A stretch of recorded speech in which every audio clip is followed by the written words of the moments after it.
This is the Padua Podcast Network. Running Fever episode 452, Tsa-La-Gi Trail.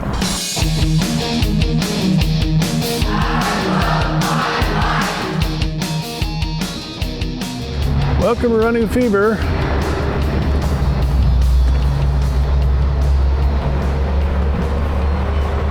My name is Michael Davis, and this is a show about fitness, diet, and medicine.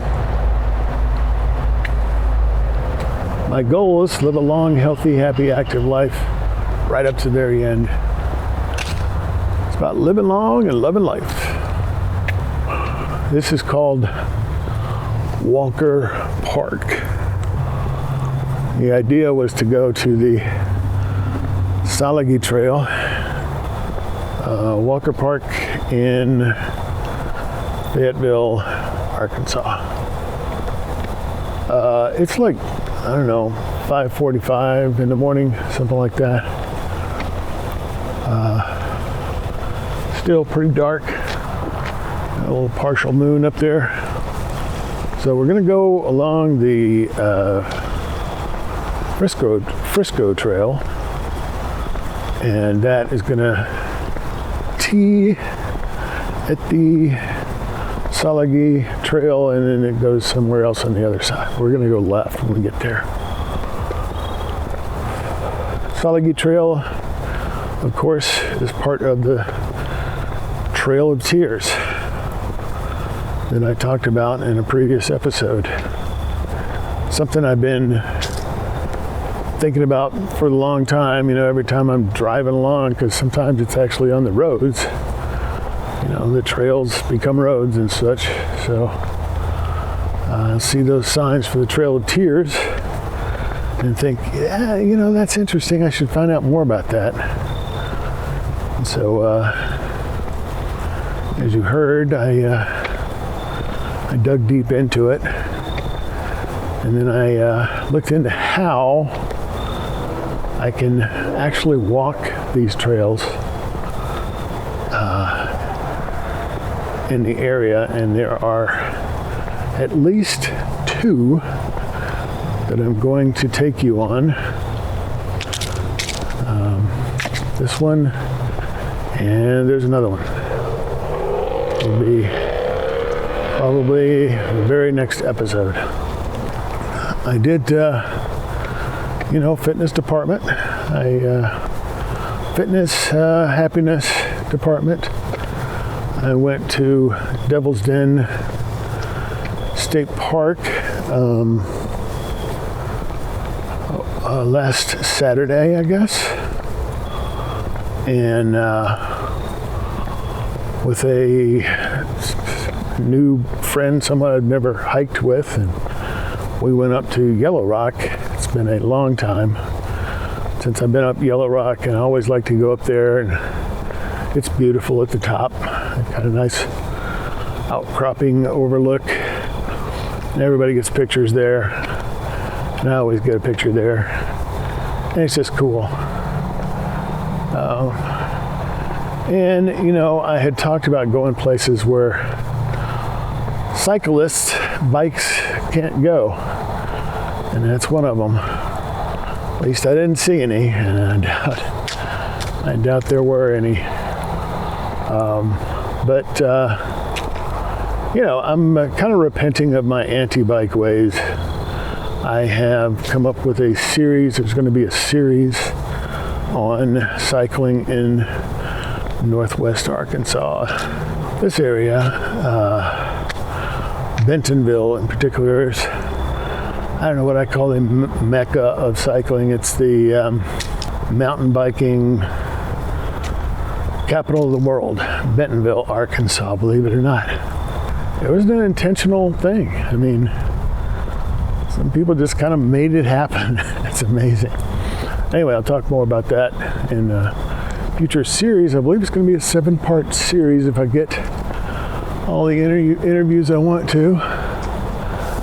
All right, Tsa-La-Gi Trail, 0.3 miles. And Walker Park Trail goes the other way. Well, this bridge looks familiar. It's like a a lot of the others we've seen on the Razorback Greenway. Tsa-La-Gi Trail. So, so I said, I keep seeing these signs. I want to go on it, and I'm not sure which original route, because two of the routes came straight through Fayetteville. There must not have been much of Fayetteville back then. I mean, we're talking 1830s. 1830s. Now it's approaching 100,000 people, but back then it's probably just a handful. Maybe just a wide spot in the road, as they say. So, anyway, this doesn't appear to be a nature trail exactly, even though part of it's in the park. I haven't even gotten to the Tsa-La-Gi Trail yet, but we're in a city. I think the trail goes through housing development. I don't know, but it's an adventure. Another adventure on Running a Fever. Yeah, like I said, so there were two trails. I think the Tsa-La-Gi Trail, and these were usually named after the Cherokee or Indian leaders who led them. Now the Tsa-La-Gi Trail is only supposed to be like less than 1.5 miles, maybe 1.6. I don't know. Maybe 2 miles out and 2 miles back, assuming I don't get lost. Tsa-La-Gi Trail and the Northern Trail. Northern Trail probably was not named after an Indian leader, but probably just because it's farthest north, and that one I believe was the longest. So I look at the map. So we're almost there, I think. Playing hurt today. It's not too bad, but like I said, we went to Yellow Rock, and wearing my Doc Martin work boots, which, as you know, if you've listened before, that I've taken them on some pretty long hikes before and never had any trouble. But they are only available in whole sizes, so my right foot's bigger than my left. It's half a size bigger for my right foot, and so it's a whole size bigger for my left foot, which would normally be 10, wearing an 11 boot. So I really need a thick sock, which I have, but I was not wearing last Saturday. So I had some chafing on my heel, broke the skin, and hasn't been very much fun waiting for it to heal, but so I'm wearing different shoes today instead of my Abeo walking shoes. I've got on these Stan Smith Adidas, which are easier on the heel, not necessarily a better walking shoe though. All right, well, hopefully this is Tsa-La-Gi Trail, and that's what the sign says, Tsa-La-Gi Trail.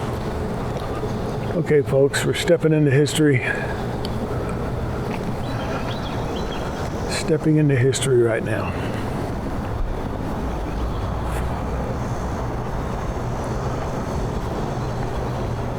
I mean, when you go through a town, you're probably going through an established trail. There's a main road through the town. That's probably where you go, right? If you've got 16,000 people to march. So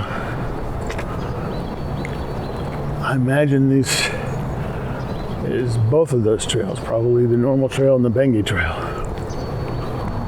So we're probably on both of those trails, people. roaming different routes, all from probably pretty much the same place, an internment camp near Charleston, Tennessee. It's in the far southeast Tennessee. Fort Cass. And so they just rounded them all up, put them in this internment camp, and those are never nice. Never nice. I don't know if I had an episode on the Japanese internment camps when I went there. Maybe I didn't think that related to fitness, but there were no real trails.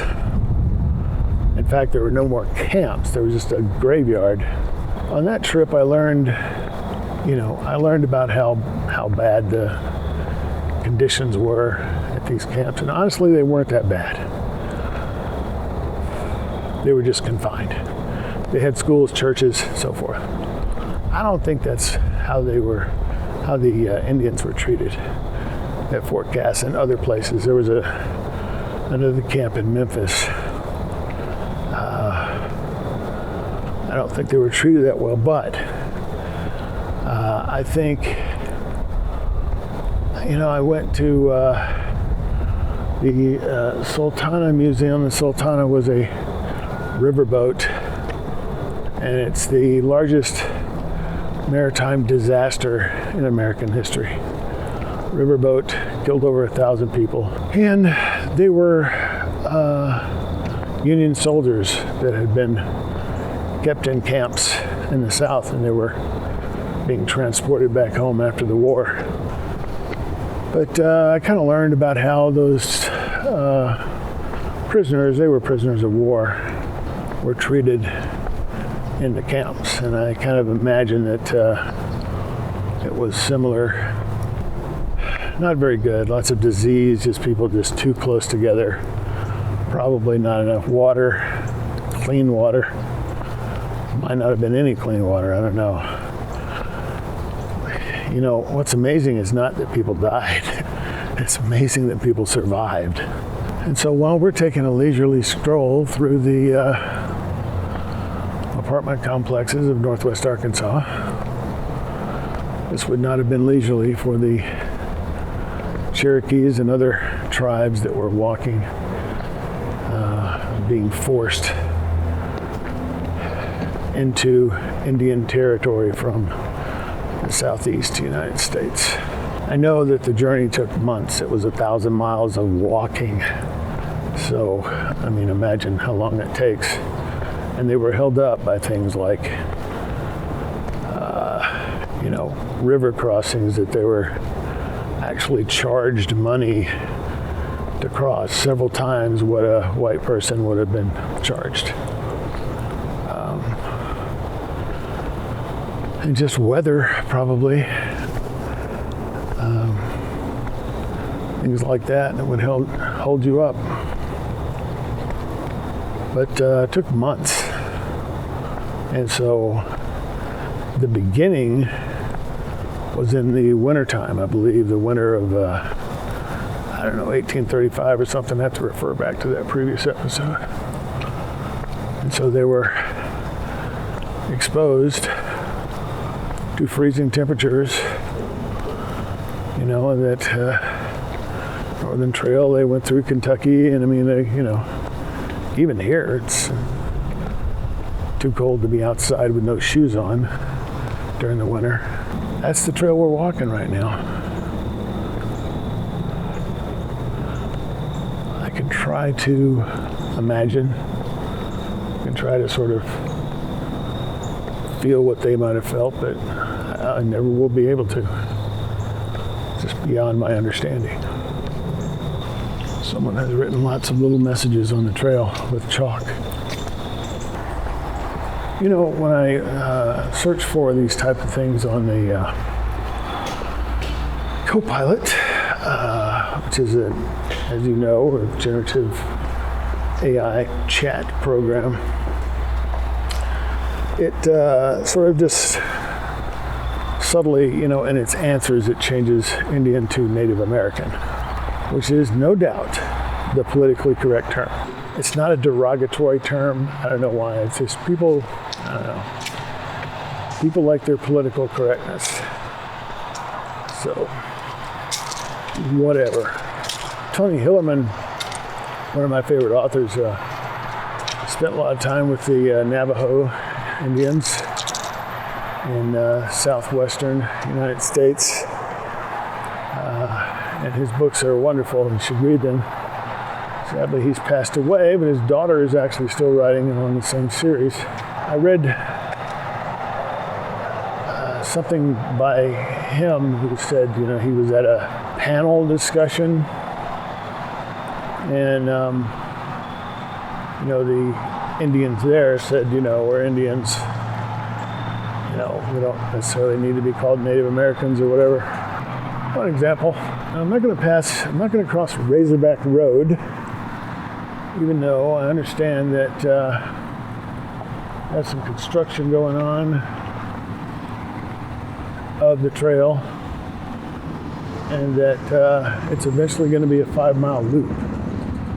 Right now, it stops at Razorback Road, even though on the map, it looks like it goes beyond that. I don't know. I will probably come back here again, although really, environmentally, it's not a very, peaceful, enjoyable trail. As you can see, there's a semi parked on the trail in front of me. Walking by houses and parking lots. This is the back of a shopping mall of some kind. Just, city stuff. And not, like super pretty city stuff either. So anyway, I guess, I don't know if I should say that's sad. I mean, we need back lots of shopping centers, don't we? I mean, we gotta have some place for these semis to pull in and unload their stuff so we can buy it. But putting a trail, walking through here, I don't know. But it doesn't matter where we want to put the trail. In this case, this is where the trail is, because they walked it almost 200 years ago. So, yeah, if you're on YouTube, comment, tell me your name, where you're from. Just kidding, you can do that, that would be great. What you think of the episode, and so forth. Whether you think I'm wrong by saying Indian instead of Native American. That's okay, you can tell me. And don't forget to like and subscribe, so forth. So this is where the Tsa-La-Gi Trail is, and there's no changing that to some beautiful place. Although, you could tear all this down, put up trees, plant trees, why not? Wouldn't bother me. Tsa-La-Gi Trail South Loop. Go left, it says. So I'm going left. I'm sticking with what the signs say. Oh, this looks a little better.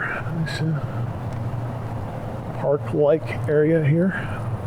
Diet department. Been gaining a little weight lately, and I say a little, I mean more than normal in the past few months. Broken out of that range that I've been in for many months. 210 to 220. Yesterday I was 225. So that's a little alarming. I've got to do something. I've got to make adjustments. Still pretty much sticking to my plan, but I have 2 protein shakes a day and then a regular meal at night. Well, I guess it's not quite as regular. It's probably more like a little heavy, and maybe some snacks here and there. Squirrels are still active. I don't think squirrels hibernate for the winter. I mean, if they did, they wouldn't need to gather all these nuts, right? Because they're not going to be eating if they're asleep. This is going to be a long trek. I really didn't imagine that it would be. I thought, well, just scoot up to the trail. It's a mile. Scoot back 2 miles and some change. Scooter kids heading for school, I guess.